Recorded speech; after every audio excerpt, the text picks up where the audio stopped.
એનો બીજો પાઠ રેસનો ઘોડો તે ભણીશું. તો તમે તમારા પુસ્તકની અંદર મારી સાથે સાથે તમે પણ વાંચન શરૂ રાખજો. રેસનો ઘોડો લેખિકા છે વર્ષા અડાલજા. તો આપણે પહેલા લેખિકા વિષયનો પરિચય મેળવીશું. વર્ષા ગુણવંતરાય આચાર્યનો જન્મ મુંબઈમાં થયો હતો. તેમણે આકાશવાણી મુંબઈમાં પ્રવક્તા તરીકે કાર્ય કર્યું હતું. રંગભૂમિ સાથે પણ તે પોતે સંકળાયેલા હતા.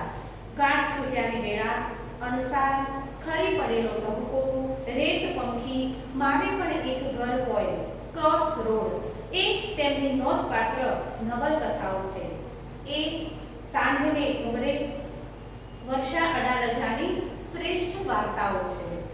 તેમના નોંધપાત્ર વાર્તા સંગ્રહો છે. નાટક અને નિબંધમાં પણ તેમનું ઘણું સુંદર એવું પ્રદાન રહ્યું છે. તેમને સાહિત્ય અકાદમી ગાંધીનગર અને દિલ્હીના એવોર્ડ પણ પ્રાપ્ત થયેલા છે. તો મિત્રો, આપણે જોઈએ કે રેસનો ઘોડો. પહેલા તો આપણે એ વિશે સમજણ મેળવીએ કે રેસ એટલે શું. તો રેસનો અર્થ થાય હરીફાઈ. અને ઘોડા વિશે તો તમને ખબર છે કે ઘોડો એ એક આપણું પ્રાણી છે. તો રેસનો ઘોડો એટલે કે હરીફાઈ. આ દુનિયાની અંદર દરેક વ્યક્તિ એ કોઈ ને કોઈ હરીફાઈની અંદર દોડવા માટે અત્યારે તત્પર છે. એ પછી પ્રાણી હોય, પક્ષી હોય કે મનુષ્ય હોય, દરેક વ્યક્તિ એ રેસના ઘોડાની જેમ જીવનની અંદર કંઈક મેળવવા માટે, કંઈક પ્રાપ્ત કરવા માટે એ પોતે હરીફાઈની અંદર દોડતો રહે છે. એવું જ સરસ સુંદર મજાનો પાઠ અને પાઠની સાથે સાથે જિંદગીની ઘણી બધી સમજણ પણ અહીંયા આપણા શ્રીમતી વર્ષા અડાલજાએ સુંદર રીતે વ્યક્ત કરી છે. જ્ઞાનની સાથે સાથે, ભણતરની સાથે સાથે જીવનની અંદર સમજણ એ પણ ખૂબ મહત્વની વસ્તુ છે. અને માણસ પોતાને હરીફાઈ માટે, રેસ માટે જીવનની અંદર ઘણું બધું છોડીને પણ એ આગળ વધે છે. ઘણું આગળ વધ્યા પછી એને એ વસ્તુનો ખ્યાલ આવે છે કે મેં જીવનની અંદર શું શું છોડી દીધું. એટલે સરસ સુંદર મજાનો આ પાઠ છે રેસનો ઘોડો. તો વિદ્યાર્થી મિત્રો, આપણે પાઠની શરૂઆત કરીએ. વિનુ કાકા વાત વાતમાં હંમેશા કહેતા, નિશાન ઊંચું રાખવું જોઈએ. નિશાન ઊંચું રાખવું. વિનુ કાકા એ આ પાઠનું એક પાત્ર છે. અને એ હંમેશા વાત વાતમાં, પોતાની દરેક વાતમાં એમ કહેતા કે નિશાન ઊંચું રાખવું જોઈએ. નિશાન ઊંચું રાખવું એટલે શું? જીવનની અંદર ધ્યેયને ઊંચું રાખવું. અને અંકિત પ્લાસ્ટિકની લાંબી ગન ઉપર ઝુમર તરફ તાકીને પૂછતો, અંકલ આટલું ઊંચું? તે પ્રશ્નાર્થ ચિહ્ન છે. એ પૂછે છે. કોને પૂછે છે? તો વિનુ કાકાને પૂછે છે. કોણ પૂછે છે? અંકિત પૂછે છે કે તમે એમ કહો છો કે નિશાન ઊંચું રાખવું, તો એ જે સીલિંગ ઉપર ઝુમર લટકેલું છે એની ઉપર એક ગન રાખી અને એની સામે તાકતો અને પૂછતો કે આટલું ઊંચું નિશાન રાખવું. ગનનો અર્થ શું થાય? તો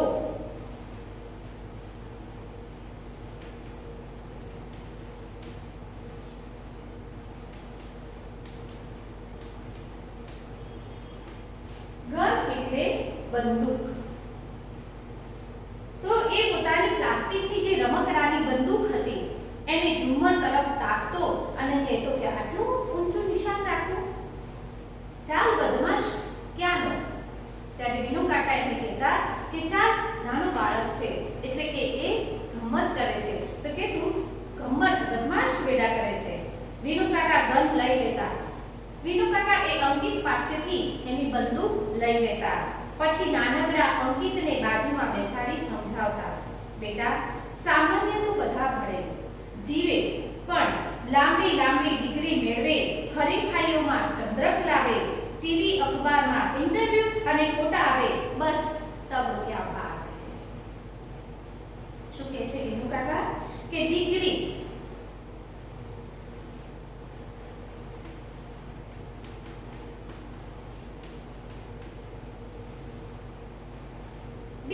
એટલે કે ઉપાધિ.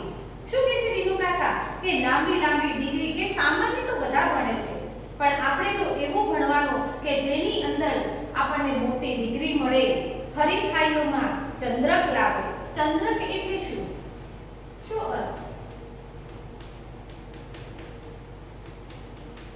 ચંદ્રક એટલે શિલ્ડ મેળવવું, ઇનામ મેળવવું, ઇનામ પ્રાપ્ત કરવું. તો એમ કે આપણે તો એવું હરીફાઈની અંદર ભાગ લેવાનો, એવું ભણવાનું કે જેની અંદર આપણને આવા શિલ્ડ મળે. ટીવી અખબારમાં ઇન્ટરવ્યુ અને ફોટા આવે. ટીવી અને અખબાર, અખબાર એટલે સમાચાર પત્ર.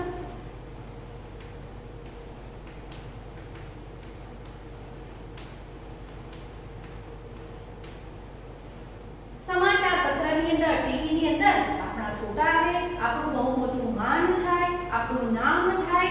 એટલે એવું આપણે ભણવાનું. બસ તબ ક્યા બાત હે. અને પછી તો પૂછવું જ શું? આપણે તો ચારે બાજુ છવાઈ જઈએ છીએ. આપણે તો લોકો વાહ વાહ કરે છે. અને એવી રીતે વિનુ કાકા અંકિતને પોતાની બાજુમાં બેસાડી અને સમજાવે છે. અંકિત થોડું સમજે ન સમજે, પણ મને અને સંજયને સંતોષ થતો. અંકિતને સલાહ શિખામણ આપવાની અમારે જરૂર ન રહે. ઘણીવાર બાળકોને મા-બાપની વાતો કચકચ લાગતી હોય છે. સુંદર મજાની વાત કરે છે, કચકચ શબ્દ. કચકચ એટલે શું? વારંવાર જ્યારે માતા-પિતા પોતાના બાળકને ટોકે છે, કોઈ પણ વાત વિશે, ભણવા વિશે કહે છે, ત્યારે એ બાળકોને નકામી લાગે છે, વ્યર્થ લાગે છે. અને બાળકને એવું લાગે છે કે મમ્મી પપ્પા આખો દિવસ કચકચ કરે છે. એટલે અંકિતની મમ્મીને એવું થતું કે ચાલો અમારે આ શિખામણ આપવાની જરૂર નથી, એના બદલે આ શિખામણ અંકિતને વિનુ કાકા આપી રહ્યા છે. જ્યારે વિનુ કાકા અંકિત અને એમના પુત્ર સૌરભને જુદી જુદી રમતો રમાડે, ચોકલેટ આપે અને પછી આવી બધી વાતો કરે. બંનેની ઉંમરમાં ઝાઝો ફરક ન હતો. ઝાઝો એટલે વધારે. અંકિત અને સૌરભ આ બંનેની ઉંમરની અંદર વધારે ફરક હતો નહીં. સાંજે માથે બેસીને હોમવર્ક પણ કરાવે, પછી ટીવી પર નેશનલ જિયોગ્રાફિક કે ડિસ્કવરી ચેનલ પણ મૂકે. માથે બેસીને એટલે કે જોડે બેસી. સાંજે વિનુ કાકા અંકિત અને સૌરભ બંનેની જોડે બેસી અને એમને હોમવર્ક કરાવે. હોમવર્ક એટલે કે ગૃહ કાર્ય. જે પણ શાળાનું લેસન હોય એ એમને પાસે બેસીને એ કરાવતા હતા. પછી ટીવી પર નેશનલ જિયોગ્રાફી કે ડિસ્કવરી ચેનલ મૂકે. નેશનલ જિયોગ્રાફી, જિયોગ્રાફીનો અર્થ થાય ભૂગોળ. દેશની ભૂગોળ એ એમને સમજાવતા હતા. ડિસ્કવરી ચેનલ, તો ડિસ્કવરી ચેનલ મિત્રો તમે બધા પણ ટીવી ઉપર જુઓ છો, અને ના જોતા હોય તો જોજો. ટીવી ઉપર ડિસ્કવરી ચેનલ આવે છે અને એની અંદર નવી નવી શોધ કરવામાં આવે છે. પ્રાણીઓ વિશે, પક્ષીઓ વિશે ખૂબ જ ઊંડાણપૂર્વક એ લોકો એની શોધ કરતા હોય છે. તો આવી ડિસ્કવરી ચેનલ એ લોકોને મૂકી આપતા હતા. મંજુ કાકી ઘણીવાર કંટાળી જતા. મંજુ કાકી એ વિનુ કાકાના પત્ની છે.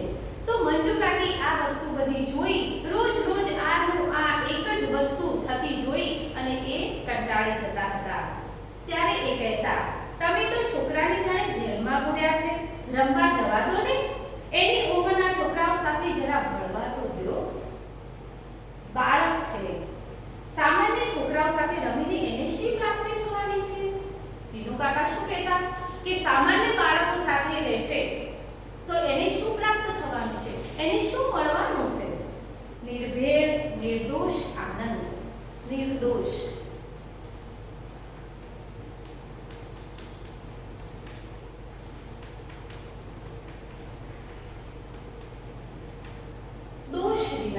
નિર્દોષ, જેની અંદર કોઈ દોષ નથી, એવું એ આનંદ કે આ બાળકોને મળશે. જો અત્યારે એના ચહેરા પર આનંદ છે જ ને.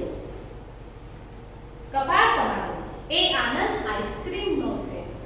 મંજુ કાકી શું કહે છે વિનુ કાકાને કે કપાળ તમારું, એ આનંદ એ બંને છોકરાના મોઢા ઉપર એ આઈસ્ક્રીમનો છે. 24 કલાક ચોકી કરશો એટલે છોકરો ભણેશ્રી થઈ જવાનો છે. તમે 24 કલાક એની ચોકી કરશો એટલે કે પેલા ગુરખાની જેમ એમની સામે ને સામે એમની જોડે ને જોડે બેસી રહેશો તો શું શું બાળકો ભણેશ્રી એટલે કે બહુ હોશિયાર થઈ જવાના છે? મંજુ, મૂર્તિને કંડારવી પડે છે. વિનુ કાકા સરસ શબ્દ મૂક્યો છે કે મૂર્તિને કંડારવી પડે છે. કંડારવું એટલે શું? એને આકાર આપવો. એક પથ્થર છે, એ રસ્તાની અંદર એમને પડ્યો છે. પથ્થર તો આપણે એ પથ્થરની સામે નજર પણ નથી કરતા, એને જોતા પણ નથી. પરંતુ જ્યારે એક શિલ્પી એ પથ્થરને સરસ મજાનો કોઈ આકાર આપે છે, ચાહે એ ભગવાન શ્રી કૃષ્ણની મૂર્તિનો હોય કે ચાહે પછી માતાજીનો હોય, કોઈ પ્રાણીનો હોય, પક્ષીનો હોય કે કોઈ મનુષ્યનો હોય, પણ જ્યારે એ શિલ્પકાર, એ શિલ્પી એ પથ્થરની અંદર એનો આકાર આપે છે, એને સુંદર વળાંક આપે છે, અને ત્યારે એ પથ્થરની કિંમત બોલાય છે, ત્યારે એની કિંમત વધી જાય છે. એને કહેવાય કે મૂર્તિને કંડારવી પડે છે.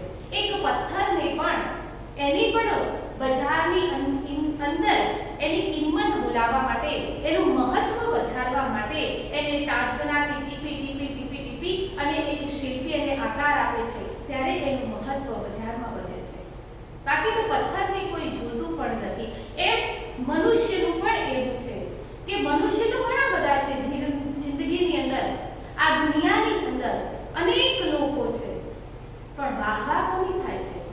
બોલાવાલી કોની થાય છે? તો જે વ્યક્તિની અંદર કંઈક રહેલું છે, જે વ્યક્તિ હોશિયાર છે, જે કુશળ છે. અને એટલા માટે વિનુ કાકા પોતાની પત્નીને એમ કહે છે કે મૂર્તિને કંડારવી પડે છે, એને આકાર આપવો પડે છે. દુનિયા તેજ ગતિથી દોડી રહી છે, તીવ્ર હરીફાઈ છે બધા ક્ષેત્રમાં.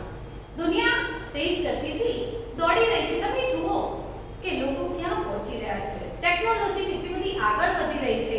ચંદ્ર ઉપર માણસ જઈ આવ્યો અને હવે મંગળ ઉપર જવાની તૈયારી થઈ રહી છે.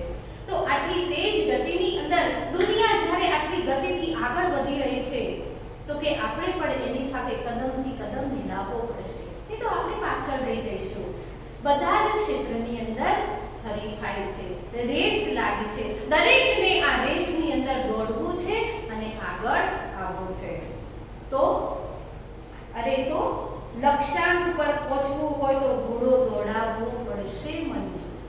લક્ષ્યાંક, તમારું ધ્યેય, તમારે જે જગ્યાએ પહોંચવું છે તે જગ્યા ઉપર પહોંચવા માટે તમારે આ ઘોડાને દોડાવવો પડશે.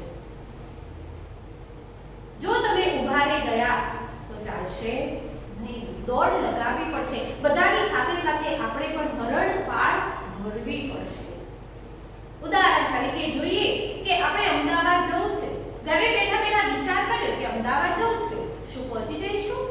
ના, આપણે ઘરેથી તૈયાર થઈ અને બસ સ્ટેશન કે રેલવે સ્ટેશને પહોંચવું પડશે, અને ત્યાંથી આપણે કોઈ સાધન પકડવું પડશે, બસમાં બેસવું પડશે, ટિકિટ લેવી પડશે, રેલવેમાં બેસવું પડશે, તો આપણે આપણી મંજિલ સુધી પહોંચી શકીએ છીએ. એટલા માટે વિનુ કાકા પણ એમ કહે છે કે તીવ્ર હરીફાઈ છે, એટલા માટે બધા જ ક્ષેત્રની અંદર પહોંચવું હશે તો આપણે પણ દોડવું પડશે. તો હારી ગયેલાનો કોઈ ભાવ પૂછતું નથી. જિંદગીની અંદર હારી ગયેલા માણસનો કોઈ ભાવ પૂછતો નથી. દરેક વ્યક્તિને ઉગતા સૂર્યને પૂજવો છે, કોઈ આથમતા સૂર્યને પૂજતું નથી. જેનો સૂર્ય ઉગતો છે, જે વ્યક્તિ આગળ છે, એને દરેક વ્યક્તિ સલામ મારે છે, અને જે વ્યક્તિ પોતાના જીવનની અંદર નિષ્ફળ છે એને કોઈ જોતું નથી. હે ભગવાન, તમારા ભેજામાં ક્યાંથી આ ભૂસું ભરાયું છે? ભૂસું ભરાવું.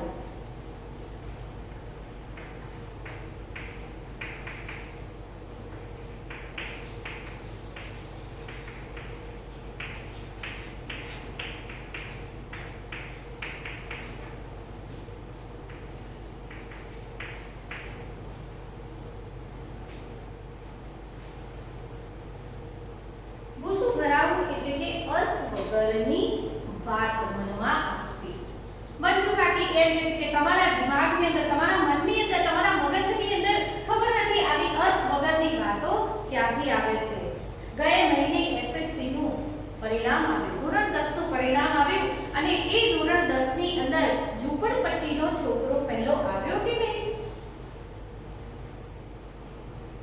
કે ઝૂંપડપટ્ટીનો છોકરો, જો શબ્દ વાપર્યો છે ઝૂંપડપટ્ટી, ત્યાં એને શું સગવડ મળતી હોય? ગરીબનું બાળક હોય, એને નથી પોતાનો રૂમ અલગ ભણવા માટે, નથી એસી, નથી કોઈ સારી સુખ સગવડ સુવિધા, અને છતાંય એ બાળક ધોરણ 10 ના પરિણામની અંદર એ પહેલો નંબર આવે છે.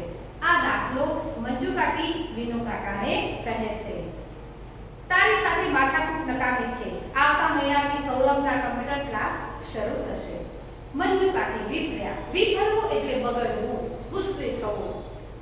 અત્યારથી 5મા ધોરણથી ક્લાસ? સૌરભ, ના પાડી દે બેટા, પપ્પાને જોઉં છું કેમ તને પરાણે લઈ જાય છે. સૌરભે તરત કહી દીધું, ના મમ્મી, મારે કમ્પ્યુટર શીખવું જ છે, પછી ક્લાસમાં મારો વટ પડી જશે. સૌરભ શું કહે છે કે ના મમ્મી, મારે કમ્પ્યુટર શીખવું છે અને મને કમ્પ્યુટર આવડી જશે એટલે ક્લાસની અંદર બધા વિદ્યાર્થીઓની અંદર બધા છોકરાઓની વચ્ચે મારો વટ પડી જશે. તો બાળકને પણ આ વસ્તુનો ચાહ છે, ચામ છે, એને પણ રેસના ઘોડાની જેમ દોડવું છે. એટલે કે છે મારો તો વટ પડી જશે, બધાની અંદર મારી વાહ વાહ થશે. મંજુ કાકીએ બે હાથ જોડ્યા. હે માતાજી, બાપ દીકરા બેને સદબુદ્ધિ આપજે. શું કહે છે કે બાપ અને દીકરા બંનેને સારી બુદ્ધિ આપજે, સદબુદ્ધિ આપી એટલે કે સારી બુદ્ધિ આપ, સારો વિચાર આપો. હે માતાજી. એ સાંજે વિનુ કાકા ઘરે આવ્યા. આમ તો એક જ મકાનમાં ઉપર નીચે અમે રહીએ અને સૌરભ સાથે અંકિતને ઘણીવાર એ ભણાવે એટલે એમના આવવાની નવાઈ નહોતી, પણ આજે તો એ ખાસ આવ્યા હતા. એમનો આગ્રહ હતો કે સૌરભની સાથે મારે અંકિતને કમ્પ્યુટરના ક્લાસમાં દાખલ કરવો. હું અને સંજય ખુશ થયા. વિચાર સરસ હતો, જો કે ફી ઘણી વધારે લાગી, પણ સંતાનના ભવિષ્ય માટે થોડી વધુ મહેનત કરીશું વિચારી અમે પણ સંજયને કમ્પ્યુટર ક્લાસમાં દાખલ કર્યો. શું કહે છે અંકિતની મમ્મી કે અમને પણ ત્યાં થોડુંક એવું લાગ્યું જ્યારે વિનુ કાકાએ વાત કરી કે અંકિતને પણ કમ્પ્યુટર ક્લાસ શરૂ કરાવવા, ત્યારે અમને લાગ્યું કે ફી વધારે છે, પણ મા-બાપ હંમેશા પોતાના સંતાન એટલે કે બાળક માટે એ કોઈ દિવસ પૈસા સામે જોતા નથી. આ ખૂબ મહત્વની વાત છે મિત્રો કે આપણે મોટા થઈ જઈએ છીએ ત્યારે ઘણી વખતે ગુસ્સો આવતા આપણે મા-બાપને પ્રશ્ન પૂછીએ છીએ કે તમે શું કર્યું અમારા માટે, પણ આપણને ખબર નથી કે એ માતા-પિતા તમારા ભણતર માટે, તમારી જરૂરિયાત માટે એ પોતાના કેટલા સ્વપ્નાઓ કે કેટલી ઈચ્છાઓને એ લોકો જતી કરતા હોય છે કે ના મારું બાળક ભણશે, કાલ એ ભણીને આગળ વધશે અને અમારા સ્વપ્નના સાકાર થશે. એમને પોતાના સ્વપ્નો સામે કદી નથી જોતા.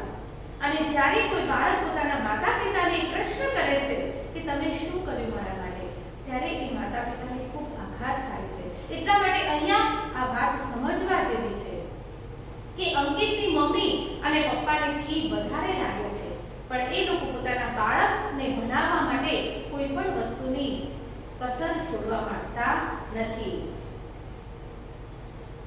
અઠવાડિયામાં 3 દિવસ સાંજે 2 કલાક અને રવિવારે 4 કલાક. જો કે અંકિત નારાજ હતો, પણ બાળક પોતાનું ભલું ક્યાંથી સમજી શકે? બાળક છે, એને ખબર નથી કે મારા જીવનની અંદર મારી માટે સારું શું છે અને ખરાબ શું છે. એટલા માટે મા-બાપે નિર્ણય લેવો પડે છે. ઘરથી નજીકના બાળ મંદિરમાં હું સાંજે ગરીબ વસ્તીના બાળકોને ભણાવતી હતી. અંકિતની મમ્મી શું કરતી હતી તો એ સાંજે પોતાની ઘરની બાજુમાં જે બાળ મંદિર હતું ત્યાં આગળ એ ગરીબ બાળકોને ભણાવતી હતી. એ કામ માટે પગારનો તો કોઈ સવાલ જ નહોતો. હું ખૂબ જ ઉમળકાથી એમને ભણાવતી હતી. ઉમળકો એટલે આનંદ, ખુશી. ખૂબ જ ઉમળકાથી, ઉત્સાહથી, ખુશીથી એ ગરીબ બાળકોને હું ભણાવતી હતી. એ બાળકો પણ મારી સાથે ફળી ગયા હતા. તો એ ભારે હૃદય મેં એ કામ છોડી દીધું અને અંકિતની ફી માટે ટ્યુશન કરવા લાગી. જો મિત્રો, આપણા મા-બાપ આપણા માટે શું કરે છે?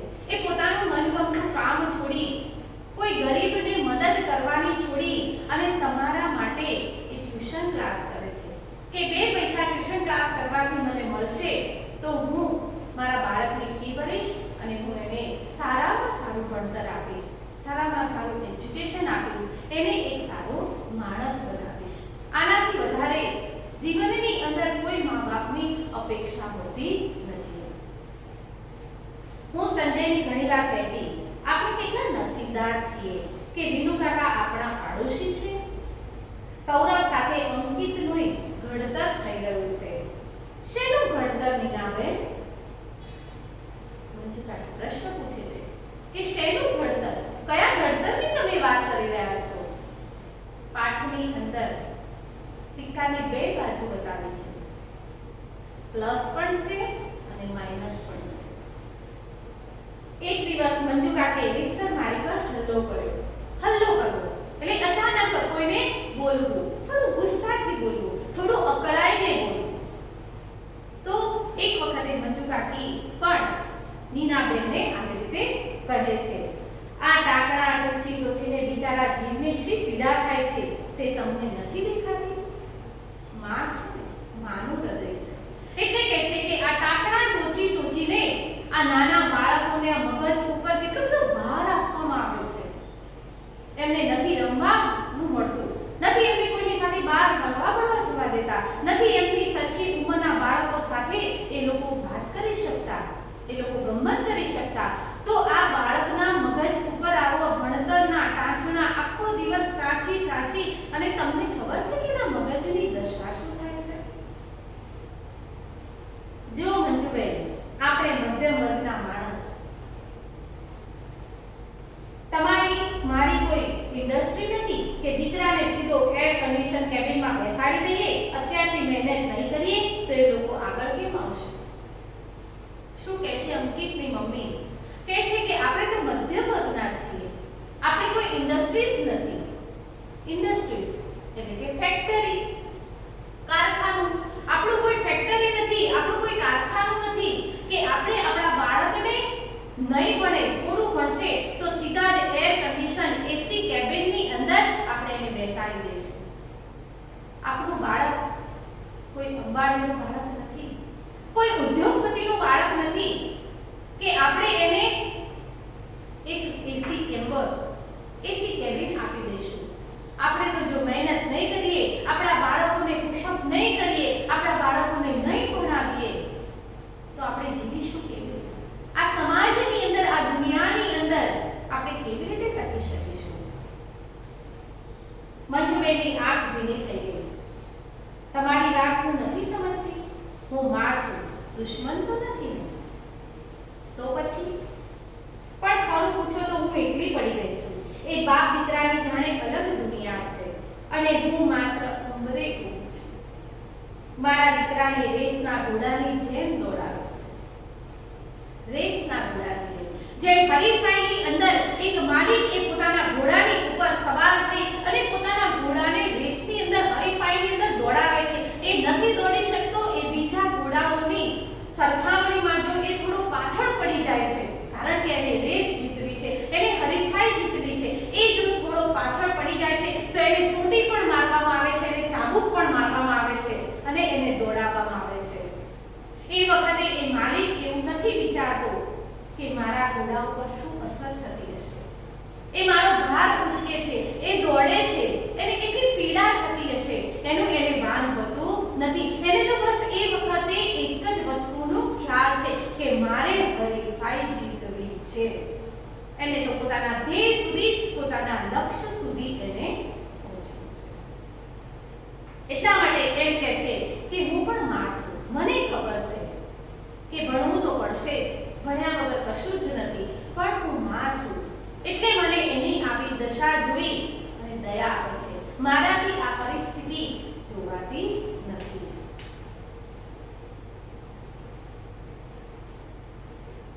વિનુ કાકાને તમારી માટે ખૂબ લાગણી છે, નહીં જાણતી હોવ, પણ કોણ જાણે મનમાં ઊંડે ઊંડે ખોટું લાગે છે.